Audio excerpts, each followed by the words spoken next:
હે ભાઈ, રાવણ તો ભગવાન શિવના પરમ ભક્ત હતા, તો એ રામથી કેમ હારી ગયા? ઓકે, સારું. હા, એ વાત સાચી છે તારી. રાવણ છે ને ભગવાન શિવના પરમ ભક્ત હતા.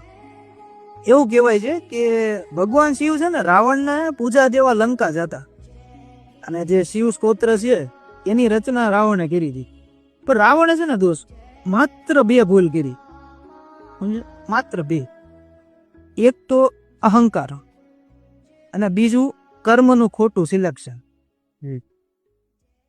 જે એમ સમજ કે મંદોદરી જેવી સુલક્ષણા પત્ની હોવા છતાં એને માં સીતા ઉપર નજર નાખીને એનું હરણ કર્યું. જ્યારે એની ભૂલ બતાવતા એના ભાઈ વિભીષણે એને એવું કીધું કે ભાઈ આ ખોટું છે. શ્રી રામ કોઈ સામાન્ય મનુષ્ય નથી, સ્વયં ઈશ્વર છે.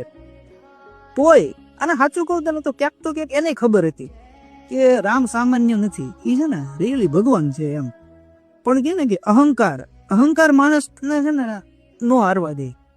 બસ આ 2 જ કારણના લીધે છે ને રામ એક વનવાસી થઈને કે એક તીર અને બાણથી રાવણને મારી ગયા.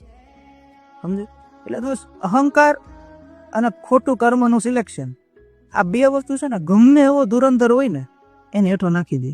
આની 100% વાત છે. સમજી?